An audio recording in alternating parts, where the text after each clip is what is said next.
E aí, galera, beleza? Vamos dar continuidade aos nossos estudos aqui de fármacos, né, que são utilizados no tratamento respiratório. Como eu já falei lá no início, deixa eu voltar aqui, ó, no sistema respiratório. Existe uma classificação distribuída para esses fármacos e, consequentemente, para os problemas, né, para as doenças. Que em relação à asma, a DPOC, o tratamento da tosse é o que nós vamos falar agora. A DPOC eu vou falar, porém só vou classificar quem são os medicamentos, porque a gente já falou dos medicamentos, né? Mas o da tosse não, o da tosse é específica. E eu quero que vocês prestem atenção, porque à medida que eu for falando dos medicamentos, esses medicamentos são vendidos na farmácia comunitária. Você tendo esse conhecimento, essa informação, já é um ponto que você vai ganhar para você fazer indicação do medicamento. São medicamentos que ele reduz ou trata a tosse da pessoa. E a gente sabe que a tosse ela tem várias consequências, ou pode ser tosse alérgica, ou possa ser que seja uma tosse proveniente de uma gripe mal curada, entendeu? Eu vou explicando e aí vocês vão entender. Vamos lá.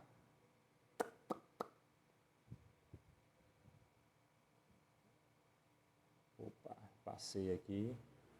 Olha só, fármacos usados no tratamento da DPOC. Quem são esses fármacos? São os agonistas beta-adrenérgico. A gente já sabe quais são. São os corticosteroides. Eu acabei de falar agora quem são os corticosteroides lá no processo da asma. Os antagonistas colinérgicos ou anticolinérgicos, como ipratrópio, atrovente, eu também falei sobre ele. Então ele serve também para doença pulmonar obstrutiva crônica, que é a DPOC. E agora a gente vai falar dos fármacos usados no tratamento da tosse. Esses medicamentos, eles precisam estar na sua farmácia, né? Você precisa saber indicar esse medicamento. E eu vou falar aqui deles agora. Antitussígenos. São vários medicamentos. Tem pessoas que são apaixonadas por alguns medicamentos, né? Que é o caso do SPEC. É um medicamento que de fato ele melhora a tosse. Mas muitas pessoas querem comprar ele como se ele fosse um medicamento próprio para retirar secreção. Mas ele não é esse medicamento. Ele é um medicamento para tosse seca. Entendeu? É um medicamento que dá sono, muito sono. Ele não está classificado aqui, né, nem a substância dele. Mas tem outro aqui, ó, que é o butamirato, um excelente medicamento também, a substância, ideal para o processo de tosse antitussígeno. Também tem o clobutinol, né, um ótimo medicamento. Tem o Sequi, que é o cloperastina, que é um medicamento que eu indico bastante, cloperastina, tanto faz para adulto ou para criança, né? Cloperastina.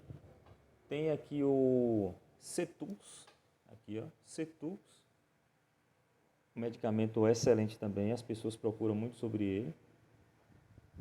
O destrometorfano, esse medicamento aqui, eu não conheço, né? Não conheço, nunca vi. Então, assim, eu não posso falar dele. Agora, o dropropizina, um excelente medicamento também. Aí tem o Vibral e o Erictus, que são os originais, né? O Gotabnelis fedrilato, um ótimo medicamento também para quem está com problema de tosse. Esse Antux aqui, ó, Antux, é o levodropropizina, um medicamento bastante procurado pelos clientes, vende bastante. O Selvigon, né? Esse também aqui eu não conheço, vou ser sincero. Aliás, quando eu falo eu não conheço é porque eu nunca estudei o medicamento, né? Eu conheço ele por nome, mas eu nunca peguei ele para de fato ler, entender e compreender e ter o paciente também para fazer o uso do medicamento, para dar o feedback depois se o medicamento presta ou não presta, né? Se presta ou não presta, se vai fazer o efeito esperado, entendeu? É isso que eu quero falar. Presta ou não presta, se vai ter o efeito esperado para aquele processo ali. Quem dá esse feedback é o paciente, é a pessoa que usa, é o consumidor. Alguém sobre o centro da medula, ou alguém o quê? Agem sobre o centro da medula da tosse, elevando o limiar do centro da tosse ou reduzindo a quantidade de impulsos transmitidos ao centro da tosse a partir dos receptores periféricos. Ó, que coisa linda. Devem ter uso restrito somente para tosse improdutiva e crônica, tosse com mais de 3 dias, 3 semanas, principalmente em caso de fratura de costela, sequela de sarampo, bronquite crônica do fumante e síncope de tosse. A literatura está falando sobre isso. Os efeitos adversos. Vai causar sonolência, é esperado. Constipação intestinal também é esperado. Principalmente a codeína, que é derivada da morfina, podendo levar à dependência física. O destrometorfano. Cadê ele? Esse aqui, ó. Embora também derivado da morfina, não promove dependência e é menos constipante. Esse medicamento eu nunca li sobre ele, eu preciso dar uma lida. Os pacientes que estão em uso de derivados da morfina, como codeína e análogos, devem ser representados para não ingerir bebida alcoólica, pois pode provocar o aumento da depressão do sistema nervoso central. Quando ele fala depressão, é deprimir, é a pessoa ficar sonolenta, mais sonolenta, entendeu? Expectorantes. Vamos para os expectorantes. São os fármacos que estimulam os fluidos das vias respiratórias e facilitam o deslocamento dos irritantes da parafaringe, contribuindo para a eliminação das secreções através da tosse produtiva e são também denominados de mucolítico, pois reduzem a tensão superficial dos líquidos. Não devem ser usados em conjunto com antitussígeno. Aí você chega para o cliente e fala uma coisa dessa, instrui ele, ó, senhor, esse medicamento você não pode ser utilizado não deve com os antitussígenos, né? Isso aqui, antitussígenos, são somente para tosse improdutiva. Aqui é para um processo de produção de fluidos, né? Tosse produtiva. Expectorante e umidificante. Vamos lá. O Ambroxol, de fato, é um medicamento ótimo, excelente medicamento. O Brovanexina, ótimo também. O Bisolvon, bromexina. O Bisolvon, ele é um excelente medicamento para tosse irritativa, né? Eu classificaria ele aqui em cima, né? Mas ele não está aqui. Por quê? Ele tem também essa atividade de expectorante, por isso que ele entra aí nessa classe aqui, ó. E o legal dele é que ele tem sem açúcar, né, para os diabéticos poder utilizar o medicamento, o Bisolvon. Carbocisteína, um excelente expectorante, carbocisteína, ele vai tirar o catarro, né, a secreção dos pulmões, ele tem ação. Deixa eu pegar ele aqui. Ele é um expectorante e alívio da tosse também, né? Alivia a tosse. E ele tem essa denominação aqui, ó, mucolítico. Ele é mucolítico também, o carbocisteína. Excelente medicamento para tosse e para expectorar a secreção. Beleza? Vamos lá. O endosteína, esse eu não conheço. Vou dar uma lida depois sobre ele. N-acetilcisteína é um dos melhores medicamentos tanto para tosse quanto para catarro no peito, né? Onde ele tem ação Vamos lá, pegar ele aqui. Ele tem ação expectorante e também mucolítico. Aí vamos fazer uma ressalva aqui. Todos eles aqui eu não terminei, mas de todos esses aqui, o acetilcisteína, ele é o mais potente, né? Quando o assunto é secreção no trato, na região dos pulmões. Então, por isso que tem que ter muito cuidado quando você fizer uma indicação do medicamento desse para uma criança que não saiba cuspir, que não saiba jogar a secreção para fora, entendeu? Porque ele pode ter uma broncoaspiração. Então, o ideal é você orientar o pai, a mãe, né? Quando esse medicamento, até porque ele vai chegar em receita, né? Prescrição, e ele tem para a criança acima de 2 anos, que é o de 20 miligramas. Aí depois tem um do adulto, que é de 40 miligramas. E depois tem os sachês, né? Que são esses aqui, ó. Ele é mais potente ainda, que tem 600 miligramas por envelope granulado. Imagine, aquela pessoa que está com a secreção hiper mega produtiva e uma grande maioria dessas secreções, elas não saem do trato. Elas estão ali presas, unidos venceremos. E aí tem que fazer o uso dessa concentração de miligramagem, né, que é para poder expectorar. Beleza pura? Então é isso aí. Iodeto de potássio.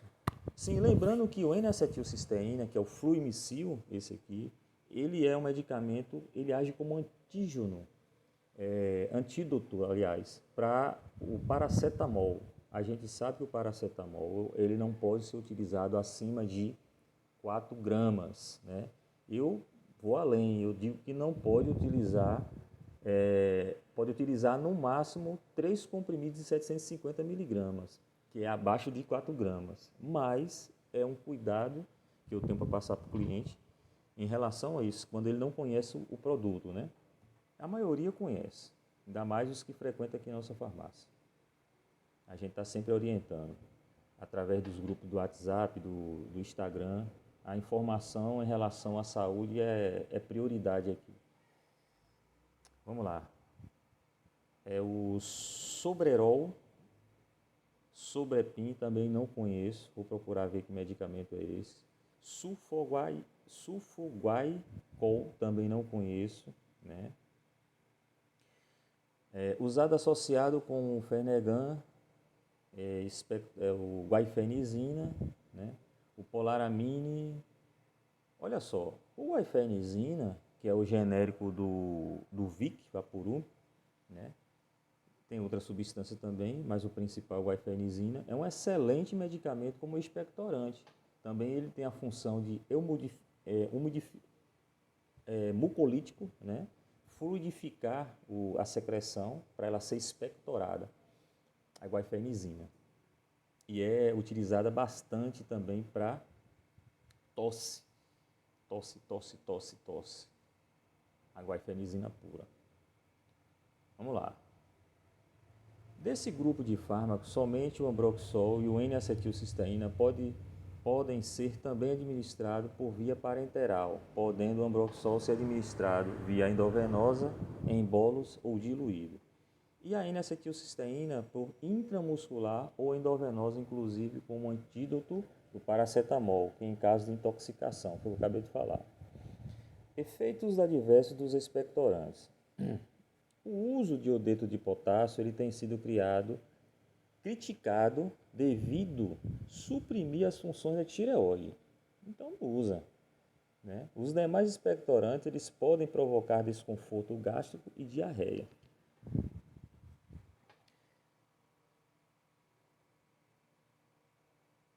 Olha só, pegando esse gancho aqui, né? Vocês conhecem um xarope chamado chicória com maná? Então, são um expectorante, né, e um que vai causar um efeito laxativo. O chicória ele tem o efeito expectoração E o maná, ele tem o efeito de laxativo. Por que isso? O chicória com maná, ele é bastante utilizado em crianças pequenininhas, recém-nascidas. Até porque esse medicamento, ele, quando ele faz quando ele faz a expectoração da secreção, ele vai para o trato gastrointestinal, entendeu? Por conta do maná. Então, o maná, ele tem essa propriedade.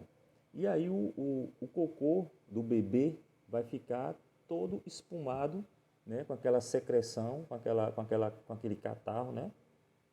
Então, é assim que você vê na secreção no cocôzinho do bebê. Quando o cocôzinho sai, que estiver usando o chicória com maná, ele vai estar lá todo espumadinho, né? Se você quiser pegar assim, ó. Ah, Paulo, é nojeira, o bebê é seu. O bebê é seu, cuida do seu bebê. Faça o melhor possível e não pare com esse negócio de nojeira. Entendeu? Isso é besteira.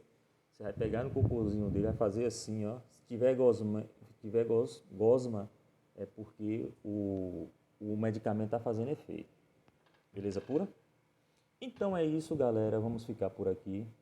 Eu vou fazer outro vídeo, né, específico, que vai ser agora fármacos usados nos tratamentos das rinites.